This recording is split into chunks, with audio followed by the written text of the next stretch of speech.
This episode of It's Your Call is one of a series dedicated to facing the mortgage crisis in Southern California, brought to you with the support of the Corporation for Public Broadcasting. Good evening, I'm your host, Roger Bowman. Loan modifications are new to a lot of people, and the terminology can be very intimidating. Tonight, we'll sort through these terms and clear up how you can get the help you need.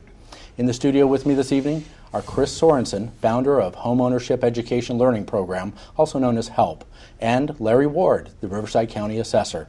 I invite you to call with your questions of our guests. Our toll-free number is 866-367-5827.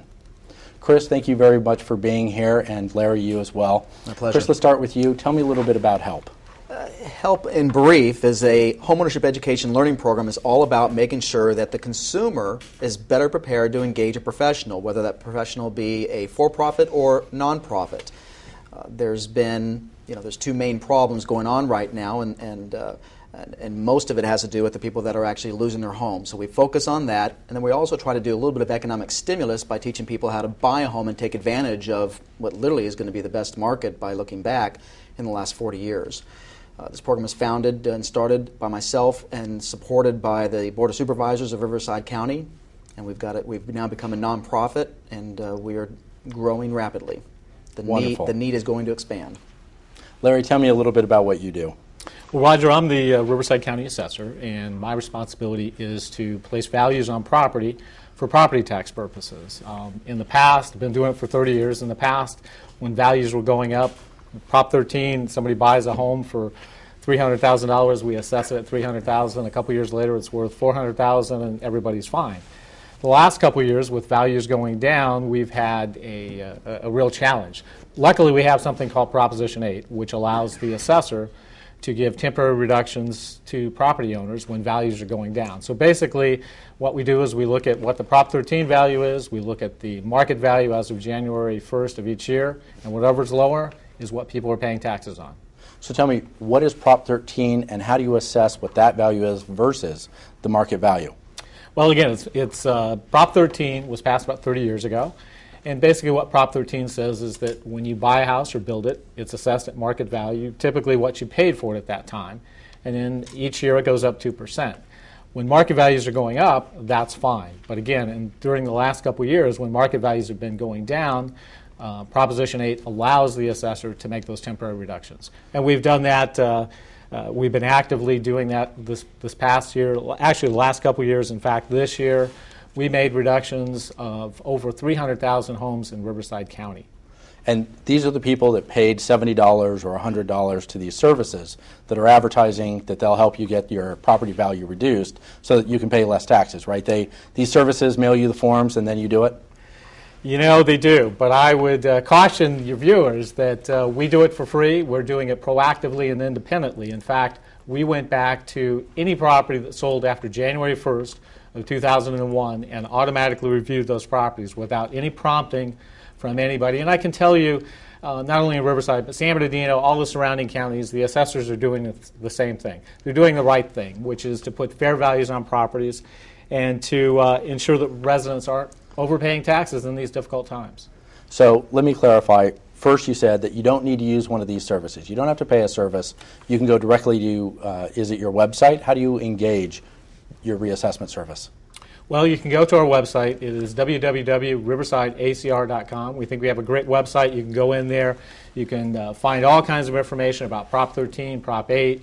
You can contact the tax collector from there. In fact, if people have questions, we often suggest that they contact us through the website because it's a lot easier. We're a popular place right now, and if you're trying to get a hold of us on the phone, it's a little tough to get a hold of us. But again, if somebody bought a home in Riverside County after January 1st of 2001, we automatically reviewed their property, and over the last couple of weeks, they should have got a notice in the mail from my office telling them what their new value is and whether or not we changed it.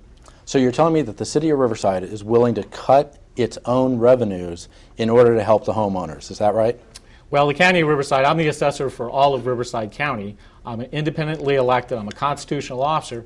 And one of those reasons, I think, truly is the fact that I have no responsibility except to the voters to make sure they have fair values on the property. So Board of Supervisors, City Council, exert no pressure on my office to keep those values up. In fact, they truly have been supportive, knowing that property owners in Riverside County, if they bought it $500,000 or $600,000 a couple years ago and the homes are now worth $300,000, are overpaying on their taxes and support what we're doing. But as one of the gentlemen in the tax bureaucracy, aren't we supposed to not like you? It sounds like you're actually providing a benefit to the county. Hey, I'm trying to do my best. All right. I'm really a nice guy. Now, what happens if we disagree with a new appraised value that you assign to a home? Well, if you got a notice in the mail over the last couple weeks and you're not happy with it, I'd suggest a couple things. One is get a hold of our office. You can either call us. We have our general information number is 955-6200. We have an 800 number, 800-746-1544, or preferably go to our website, www.riversideacr.com. Send me an email. Send us an email, and I guarantee you'll get a response back in 3 days. If you're not happy with the value, because sometimes we just agree to disagree, you can file a request for review, which is an informal process, or you can file an assessment appeal. You can download those applications on our website. If you file a request for review, that's an informal process, you have until September 1st. If you file a more formalized assessment appeal, which you can also download from our website, you have until November 30th to file that application.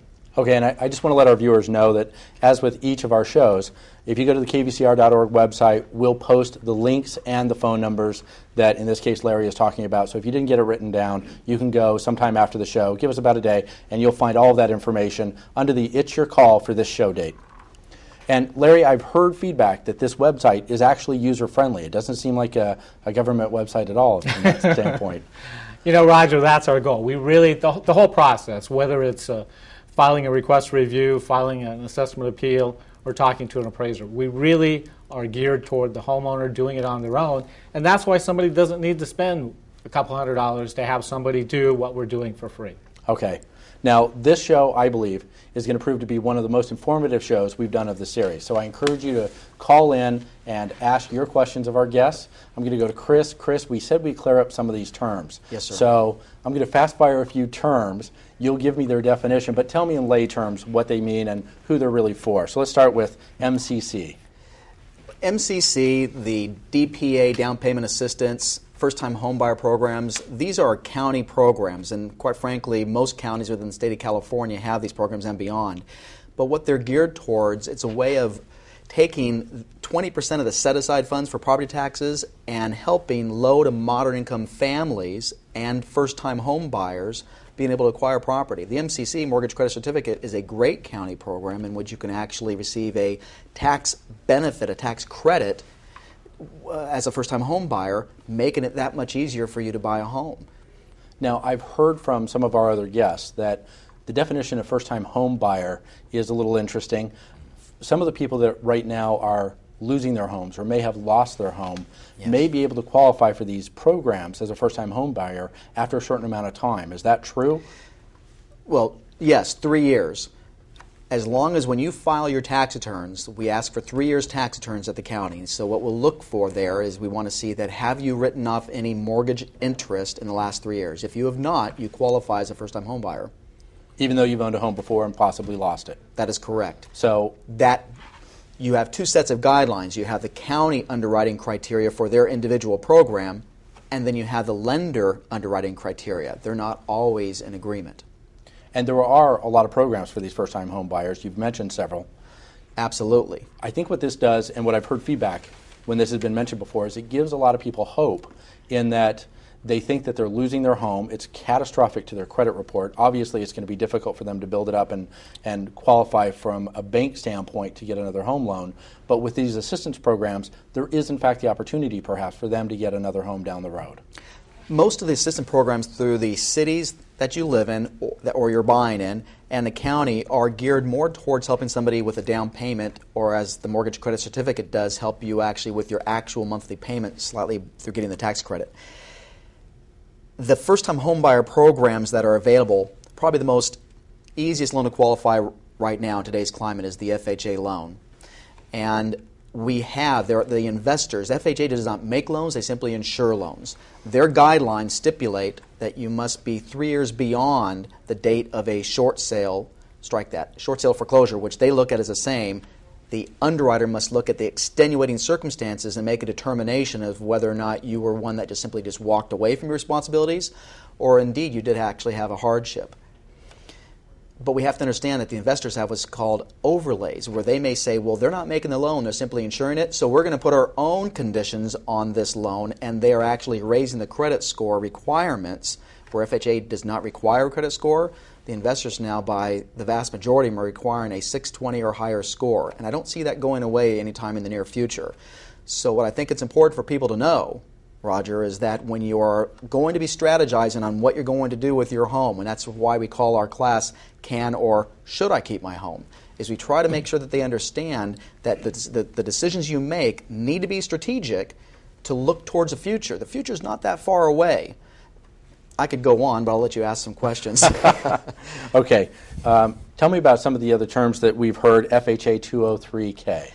The 203K is geared more towards the person who is looking to buy a home. And this is one of my favorite programs. There's the 203K, but more importantly for most consumers, I want them to ask their representatives about the 203K Streamline. It's a loan that allows for up to $35,000. And here is basically a simple way of explaining it. Most buyers are looking for properties. They get excited. They look at that home and they say, gosh, it's a beautiful home on a great cul-de-sac down the street from my son's school. They go into the home and they say, oh my gosh, it needs new paint, new carpet. Where's the air conditioner? Where's the appliances? And by the way, what are those holes? Well, that's where they stole the copper wire. If a contractor and those homes... You're talking about homes that have been foreclosed where the people gut the homes. Is that the situation you're talking about? Yes. Foreclosed, or somebody has been frustrated and they've just walked away and the home became vandalized. It's not always the homeowner, the previous homeowner. Sometimes there are people, actually, the DA would tell you that there are crime rings that go out there and do this for a living, unfortunately, right now in today's world. But what it does, it allows the general consumer to be able to compete with the investor. In that particular situation, a consumer would say, well, I may have the 3.5% down for an FHA loan, but I don't have the $30,000 that's going to be required to fix this property up. Through HUD, now you do. And let me just add one more thing. HUD they have done so many wonderful things, and our goal is to educate the professionals as well so that they will tell the consumer about these programs. One of the things that I'm very excited about is the energy efficient mortgage, that if you qualify for a HUD loan, you automatically qualify for the energy efficient portion of it as well. That portion of funds to retrofit your home or make it more energy efficient is not calculated as part of your ratios, which your audience may or may not be becoming more, everybody's becoming more and more familiar with the terms, but ratios are a way Make us familiar with it, Chris. Ratios are a way of, we take your proposed housing expense and we divide that into your gross monthly income.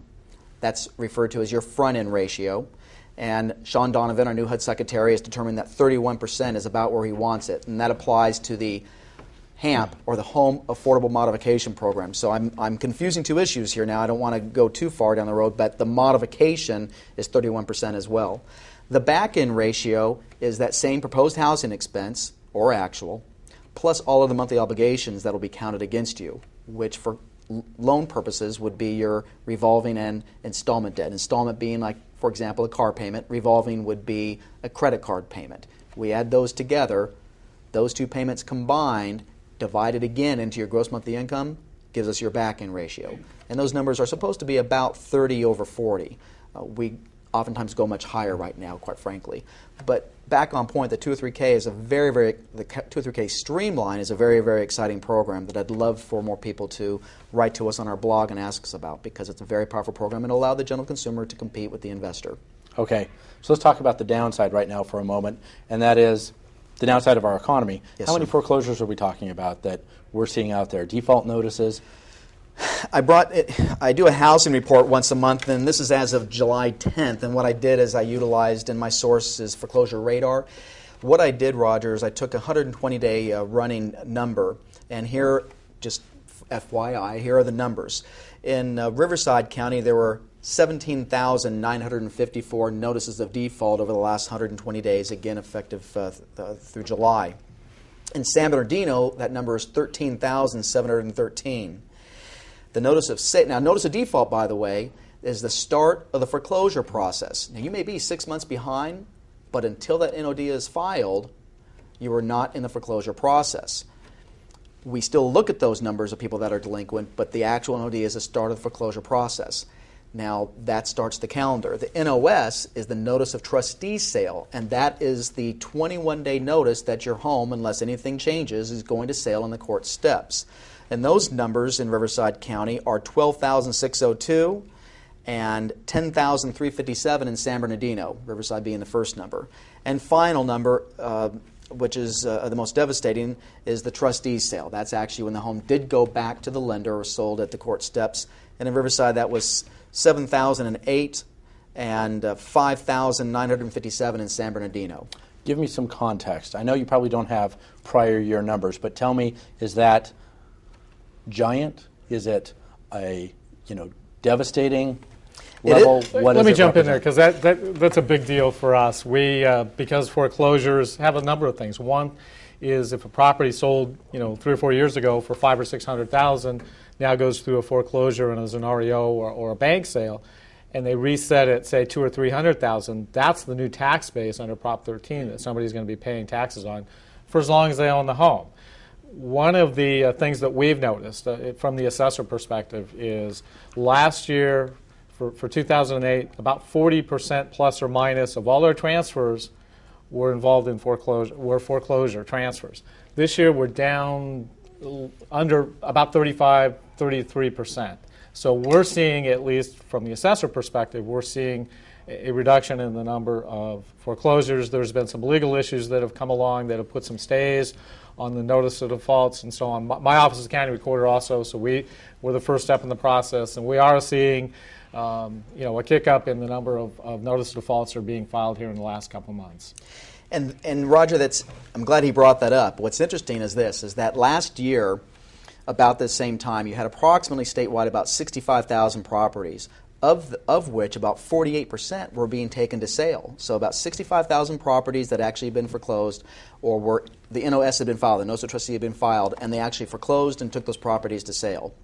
This year, around the same time, the number is 111,000 and growing, but only 14.9% have gone to sale. It is a voluntary moratorium. Not only do you have the State California Foreclosure Prevention Act, which everybody excluded themselves, and yet they still are not foreclosing, and you also have a huge push, obviously, through the HOPE Alliance, through the HAMP program, through the Make Home Affordable modification, and the refinance, which, by the way, please ask me about the 125 versus the 105. That's increased, and that's great news for a small segment of Southern California people. But we are not, the numbers are approximately 70% of the homes that are facing an NOS, facing the trustee sale, are actually not being foreclosed upon between the request by the consumer and voluntarily on the part of the bank. Now, let me make sure. You're not talking about a moratorium that happens between the notice of default and the notice of sale. You're talking about after the notice of sale has been filed, it actually doesn't go to sale. Correct. That's kind of a governor reprieve of an execution, isn't it? Because you're down Yes. to the 21-day limit before you get that reprieve? Listen, I'm fearful of it coming across as Chicken Little or doom and gloom. I don't want it to appear that way. When you read what the experts are writing and saying, they are trying desperately, obviously, to help everybody.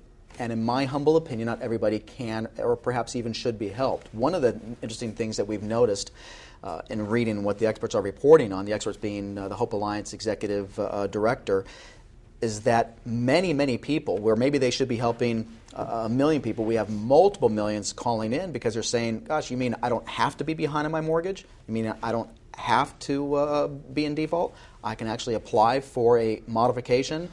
And because of the confusion that is out there, coupled with the fact that there's a lot of people in the private sector, unfortunately, sadly, and we address this in our classes with Larry's help, the private sector is talking about, on modification business, hey, come to us, and for a fee, we're going to reduce your mortgage principal and get you a lower payment.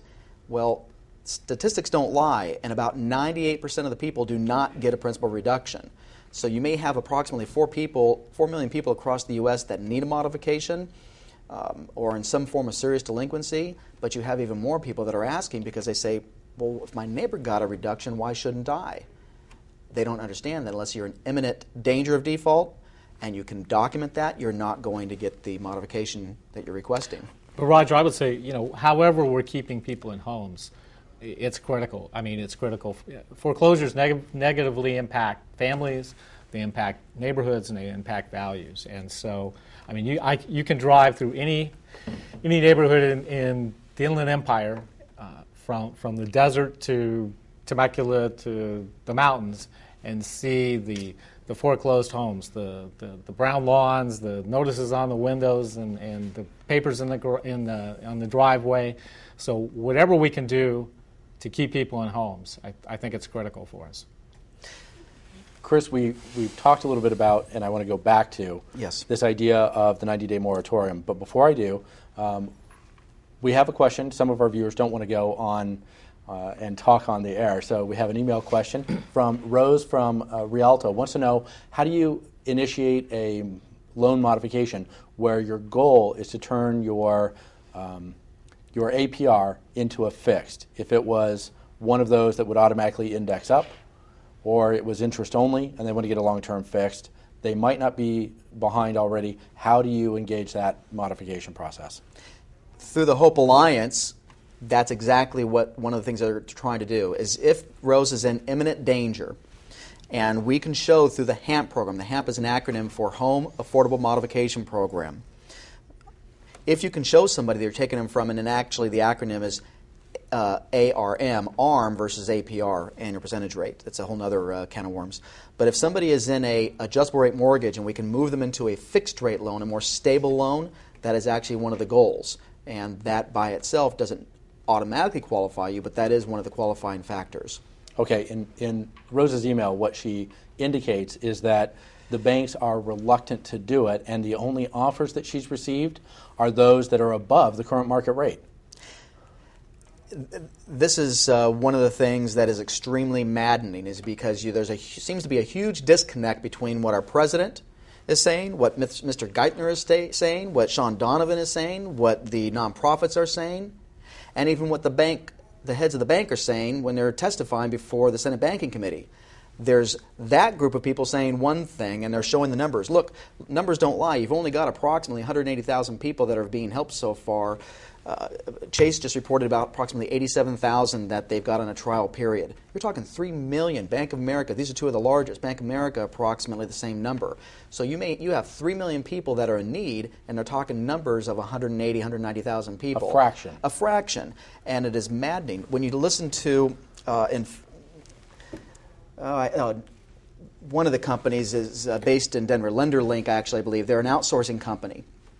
They're trying desperately, but the problem is that the demand for modifications continues to grow more and more because of all the proliferation of information about them. But so much of the information is erroneous. It's false information, or there's false expectations. But I would say, one of the things, Chris and I go out with Fair Housing, we go to foreclosure seminars on a regular basis. A lot of frustration with people. And I think one of the reasons is that they read about these federal programs and so on that are 105 or even 125. The problem is, Inland Empire, we got people that are 150%, 175% upside down in homes. And so these federal programs may work if you're in Iowa, but they're not working here. And I think we really need to focus on the Inland Empire and try to get some programs that will keep these people in homes. Larry, let me follow up.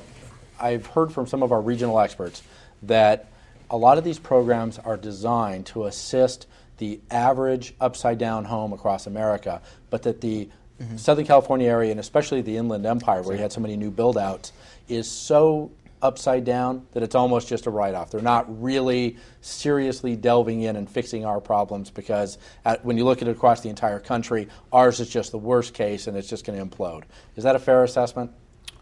Yes. Or am I being Chicken Little? No, I think you're right on. And but you know what? I'm not willing to let it be written off. We need to get action. We need to get things that will work here for the Inland Empire and be able to keep people in their homes. And Larry, I'm sorry, Chris. Larry, you threw out the numbers 105, 125, and then you said 175. I want to clarify exactly what you mean. Well, I guess what I would say is, we have people all over the county that bought homes for $500,000 and $600,000 3 or 4 years ago, 2 or 3 years ago at the top of the market, say in '06, early '07, those same homes are now worth half or less of those. And one of the things that my office did this year, our average reduction for a property of the over 300,000 or 300,000 properties for a single-family residence, we reduced an average of $145,000 a piece. So truly, 105% of market, or even 125%, just doesn't work in Inland Empire. Larry, I'm sorry. Did I hear you right? 145%. $145,000 is the average reduction. Yes. Now that's $145,000 that homeowners don't have to pay property taxes on. But that in no way absolves them of the $145,000 of principal they owe to the banks. Unfortunately, that's the case. I mean, we're as I tell people often when I go out to foreclosure seminars, the reduction we make is not going to keep somebody out of foreclosure for sure. But an extra $100, $200 a month savings in property tax, besides being the right thing to do, may help. Okay, and Chris, tell me the significance of 105, 125. Why are those numbers coming out so often? We want to make sure that we don't confuse the refinance provision of the Make Home Affordable versus the modification. The Make Home Affordable modification, or the new version of HAMP, those, regardless of where you are as far as your equity position, they're geared to help somebody on a temporary basis, typically a 5-year plan, to reduce their payment, not necessarily their principal. And I like to call it, it's been said in some of the articles I read, that it's almost like a rock, paper, scissors type of approach, where you need to now, if you are a servicing lender, you need to compare what's in the best interest between, and balance what's in the best interest of the consumer as well as your own bank. I mean, after all, we are still, as we talked before, a capitalist society, and the bank still needs to be able to stay in business. So they compare on a modification, is it better for us to modify this person, and what does it cost to do so? Or is it better for us to accept a short sale and offer that as an option? Or ultimately, do we need to foreclose on this property, take it back, and sell it in order to get the biggest bang for our buck? That's called a very simplified version of the net present value test. Well, the refinance, as Larry mentioned, has been, for lack of a better word, kind of a joke in Southern California, because when you limit the negative amortization to 105%, and we're looking at typically an average of 38 to 50% drop in values, that didn't help anybody. But there are people out there that could benefit from the new version, which is 125%, that's just been unveiled. And in fact, just this week, Fannie Mae has come out with their new upgraded software showing that they are able to handle that. They do not count the seconds, by the way, when they're factoring it. Many people that are doing the modifications, even in the private sector, aren't aware that you do not count the second under certain conditions when you're factoring the loan to value for that program. Oh, that's very significant. Let's clarify exactly what that means. For people that are in trouble right now, they're not math whizzes, they're not home real estate experts. What that means is they took out a first, in this case, of, let's say, $500,000. Well, no, it's more for the lower socioeconomic people. Let's clarify that. Thank you for asking me to. Probably a prime example would be if you have a community second. Maybe the city of Corona, for example, helped you and there's a second on your property. That second is not going to be counted against you when you're factoring in your loan to value. So there are certain provisions that one needs to look at. And that's the reason why this business is so confusing. In fact, some of the experts say that the consumer needs to plan on typically a 4 to 6 month process from start to finish. And Senator Dodd just mentioned he wrote a letter. In fact, the Senate Bank. Let's see. I actually wrote it. He wrote it to the Timothy Geithner, the U.S. Treasury Secretary, that he wants him to look into, or the department to look into, the fact that many of the actual servicing lenders that are part of the Alliance of Hope are charging a fee for modification when in fact they're not allowed to. When you talk to a consumer, and we teach these classes, it is literally maddening to read what is written down and what is supposed to be happening versus what's actually happening, and they are pulling their hair out because they call in, they get routed to India, they get disconnected, they're told to fill out paperwork and send it in, they send it in 4, 5, 6 times, and in the meanwhile, what they don't realize is that one department of that same company does not realize what the other is doing, and we've had situations where people have actually fronted money based on the promise of, if you'll send us money, we'll be able to modify your loan, and boom, their loan is foreclosed on anyway. It is immoral and bankrupt. It's morally bankrupt. It's maddening. I get very emotional about it. And I'd like to delve into that more. We go out to, we do seminars, a lot of times in the evenings, it'd be at schools or community centers. people go out and there is flyers on their car from these mortgage companies, offering to do whatever for $4,000 or $5,000. It's just incredible. And those are the ones that aren't really going to be able to help. I'm going to cut you off. Oftentimes they weren't. Larry, and let's go to the phones. Okay, let's go to Long Beach, and is it Clara? Clara, what's your question? You're on the air. Hello? Yes, you're on the air. Yes, I'm Clara Rufo in Long Beach, and due to my hardship last year, my wife passed away, and I applied for a loan modification to a private sector, and it took a long time. Well, to make it short, I was approved for a loan modification last January with a generous offer of a 3% interest for life. My principal reduction was my principal was not there was no reduction on my principal. So, and my monthly payment was $2,037, and because of the assessment of my escrow, it went up again to $2,367.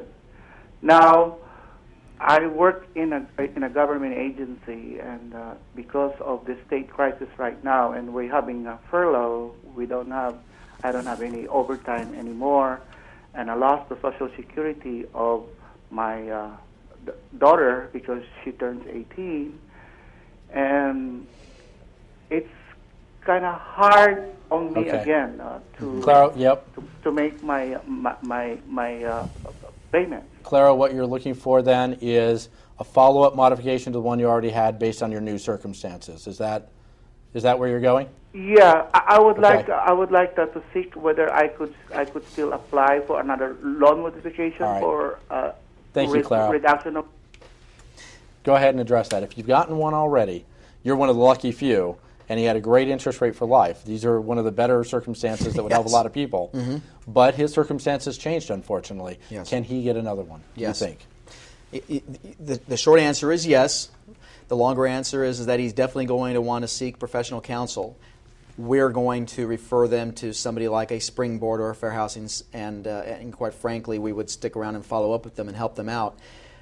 But there are times when a second modification is in order. And they'll do that. Even though so many people that are asking for their first modification aren't being helped, there's a realistic prospect that somebody may get the attention and get a second. Well, look, realistic is the hardest part about this, is because look at the numbers. The sheer numbers, if you are somebody that is in desperate need, by the time you're waiting and you actually get your modification, it may be too late. So the answer is yes, he has potential to get a second modification based on what is written. That doesn't necessarily mean that in actuality will it occur. One thing I want to point out, if I may, this just dawned on me, and this was a real situation where somebody wrote to us on our help blog, where there was a gentleman that kind of the same thing. His wife was sick, and she ended up having to get off of quit work. He was taking more and more time off of work to help her, and during that time, I won't mention the bank's name, but it's a name brand, was telling him, continue to make your payments, even though he disclosed that he was making his payments through his savings account. And by the time he finished and had no more money in his savings account and completely wiped out, the next month his modification was denied.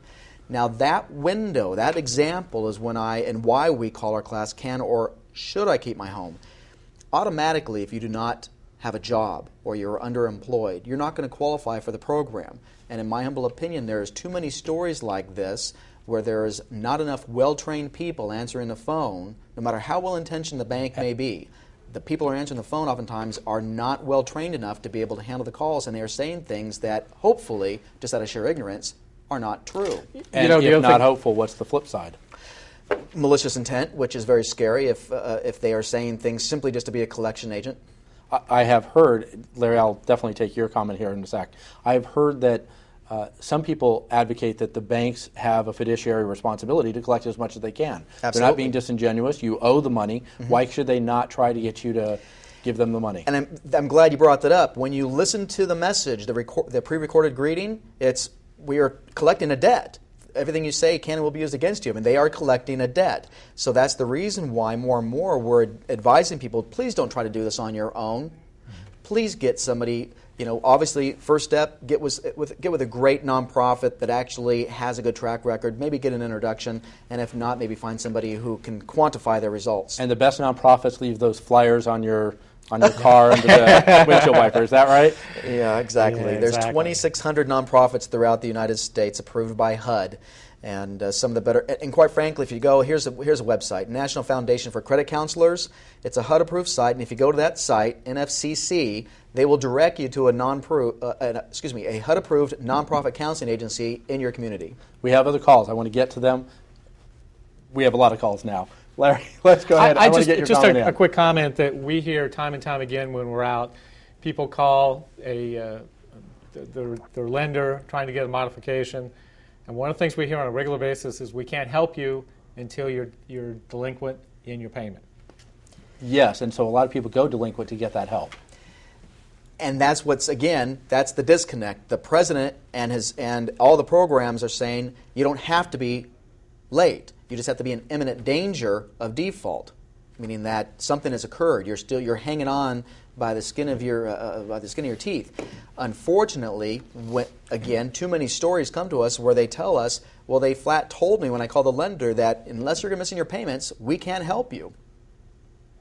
And therein lies the problem, is that no matter how well-intentioned we may be, until the industry has a major overhaul, and quite frankly, the part of the problem is there's just too many people applying for modification, and then in some cases, as is pointed out in some of the writings, they have no business asking for a modification. Financially, they are very sound, but they are mad as wet hens saying, why is my neighbor getting a modification when I saw them buy that jet ski, I saw them buy that sand rail, and now they are asking for a modification and they're getting one?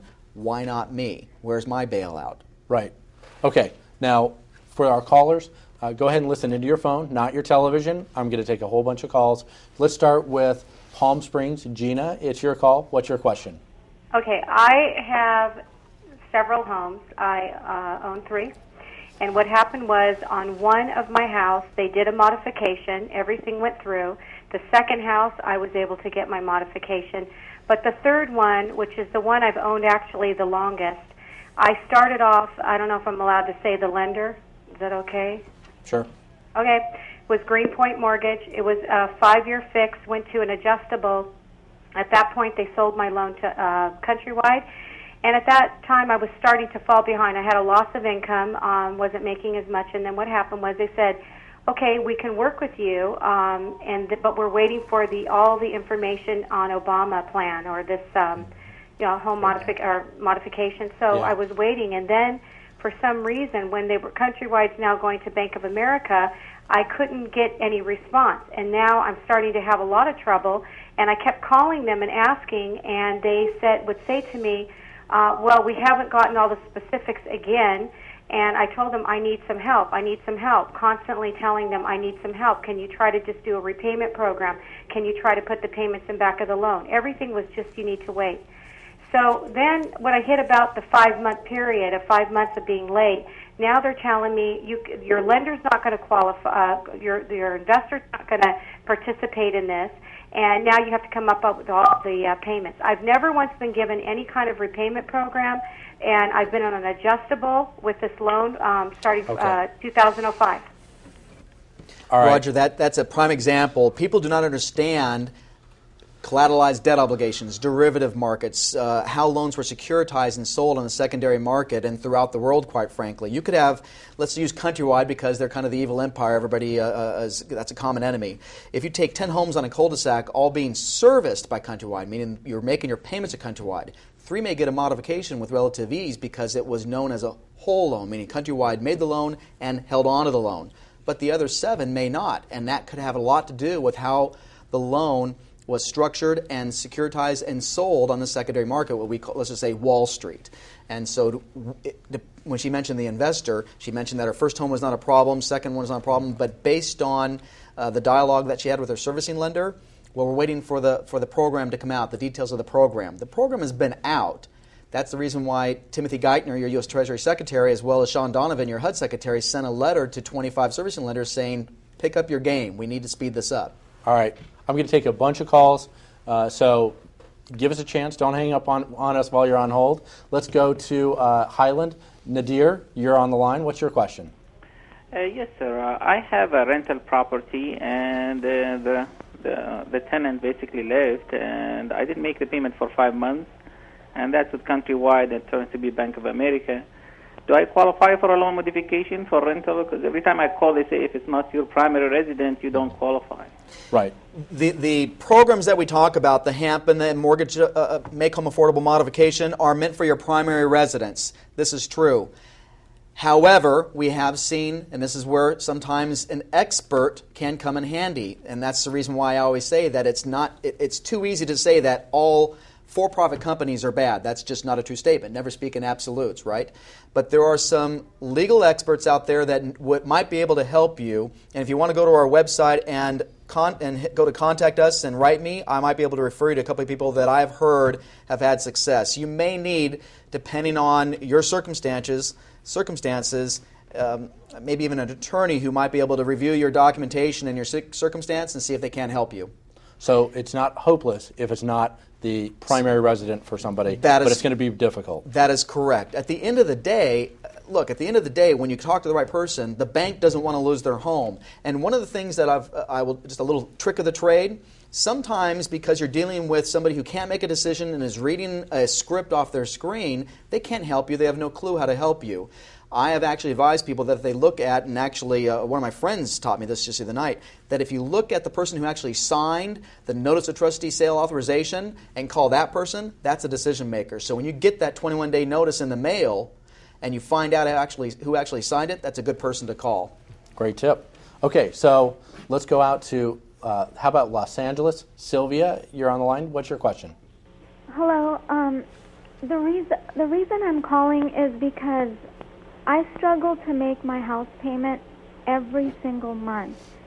I'm not behind, but I heard the other gentleman say that he has a 3% interest rate. What about the people who struggle, they're not behind, and, why don't we get rewarded with a good interest rate? Right. Well, welcome to America and the frustration, and that's exactly why we have so many modification requests coming in where perhaps somebody like yourself. Now, let me ask you this question, and maybe you obviously we're not going to do a dialogue, but answer this for yourself. And again, you can write to us and we'll help you figure this number out. If you are above 31% on your front-end ratio, that by itself could be an indicator for you to qualify for a modification plan. If you are in imminent danger of defaulting and you are maybe perhaps in the upper 30s as far as your ratios, housing to income, there could be help for you, potentially.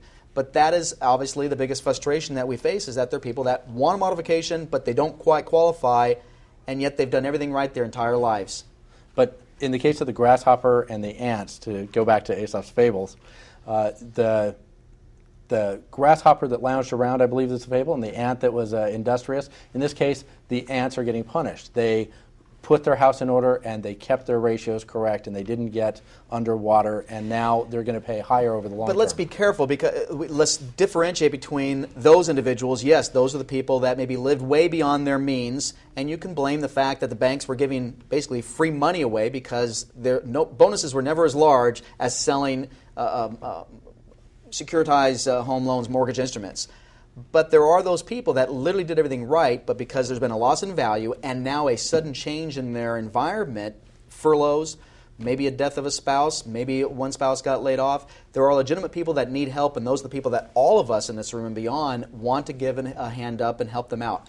Keep in mind, though, and this is very important, people have the false expectation of principal reduction is going to be what they're going to get. It is typically a 5-year plan. To get a 3% fixed for 30 years is abnormal. It's great, and I'm hearing about it, but most of the time it's a 5-year temporary fix, which I don't have time to go into how it works today. Okay, I want to jump out to San Bernardino. Lane, it's your call. What's your question, Lane? Oh. We made him wait too long. Sorry about that. Okay, let's go to La Quinta. John, it's your call. Hey, thank you for the program. My question is for Larry Ward. Last March 25th, I sent in a decline in assessment value. I had a realtor work up the comps in my area for me. And I've been here now 2 years, and I've seen about $150,000 off the homes that are selling in this area. And I was only asking for $100,000. And my question for him, I have not heard a word from their office, and this was about, 4 months ago I sent it in?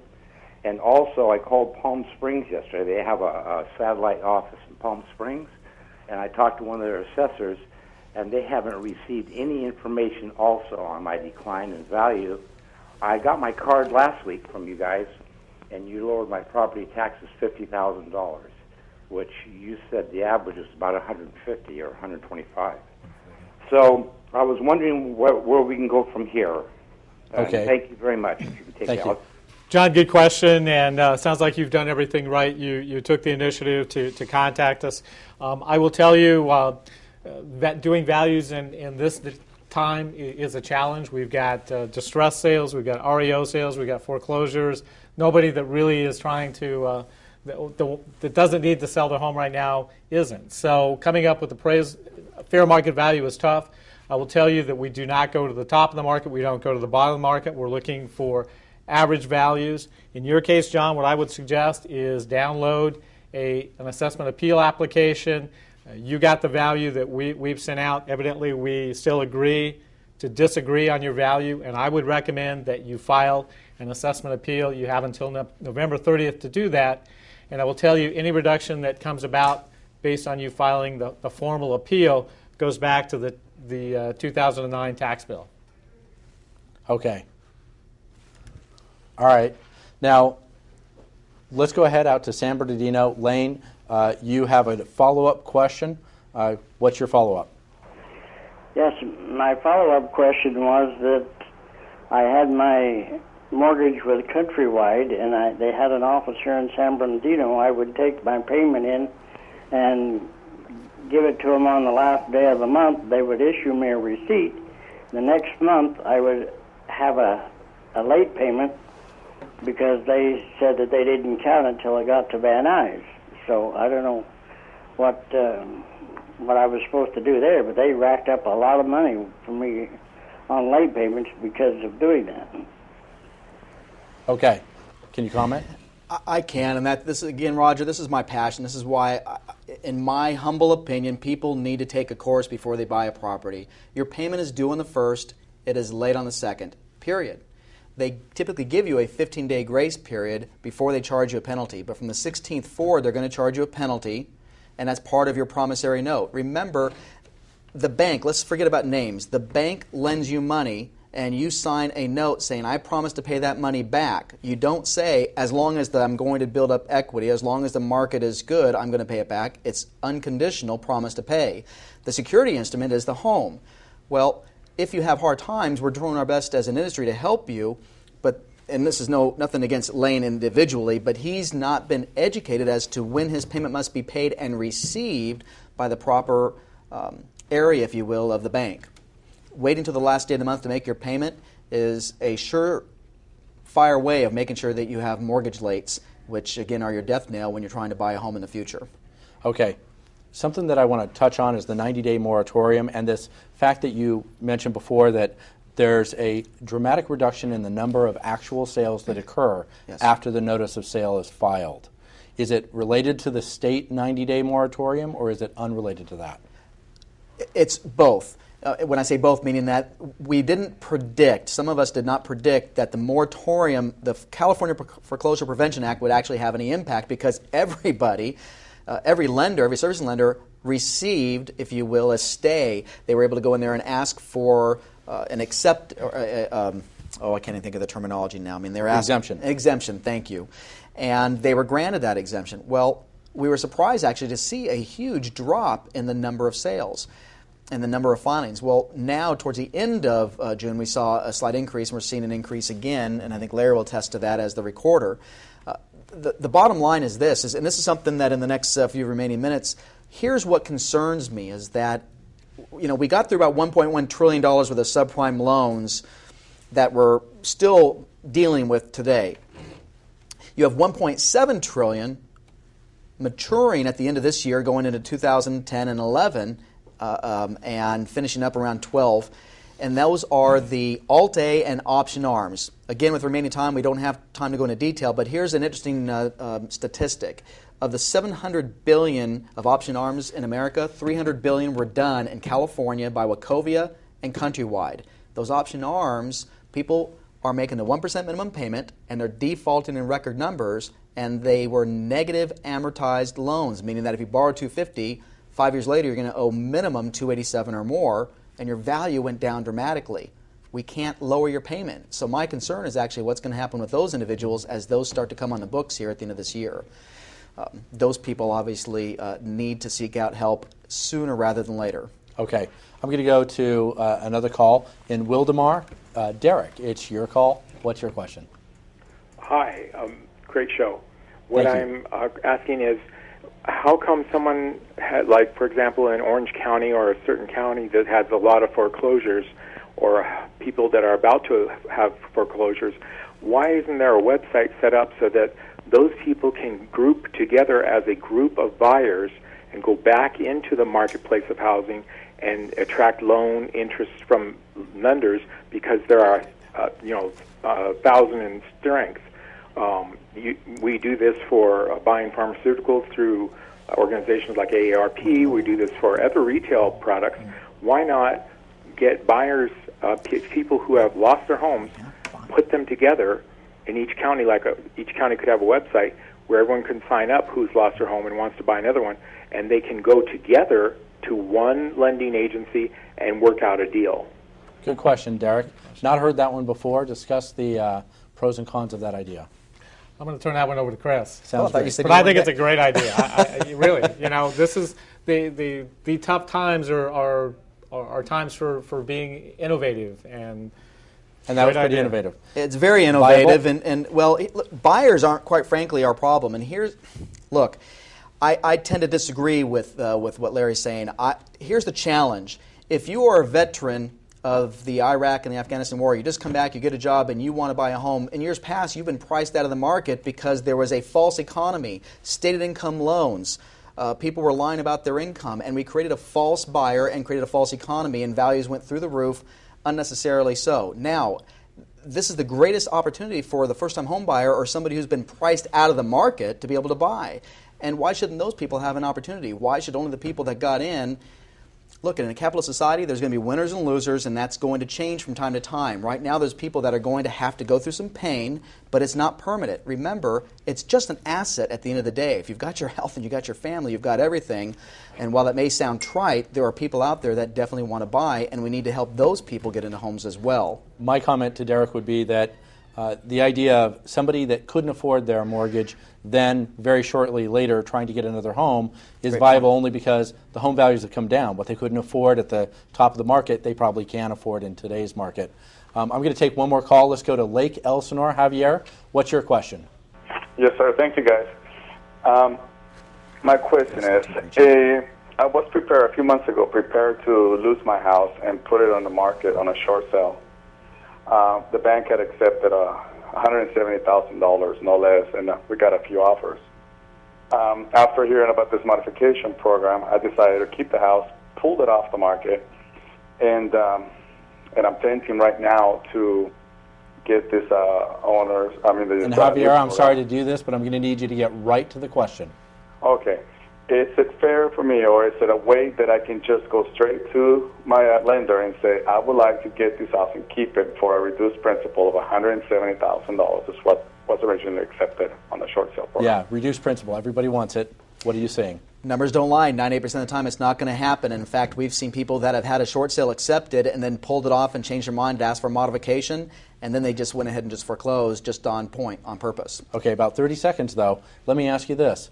The lowering of the principal would happen at the time of a short sale or foreclosure because the new buyer is going to buy at the then market price. Yes.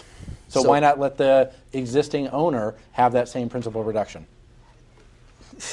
In the amount of time we have left, I would come to tomorrow. A quick plug. Tomorrow I'm going to be at the EERC has a class at Cal State San Bernardino tomorrow from 8 to 2, and I'll answer that question there, and also at the Lake Elsinore Diamond for that gentleman on the 8th, which I believe you can be there for that. So that is a long one. I'm closing. Thank you so much. I'd like to thank our guests, Chris and Larry, for joining us this evening, and thank you to our viewers for watching and to our callers for calling. If you'd like more information about tonight's show, go to kvcr.org, click on Facing the Mortgage Crisis, and you'll be taken to a very content-rich website where you'll get the phone numbers and links. Please join us next week with more information on fraud and what you can do to prevent it. I'm Roger Bowman, and remember, it's your call.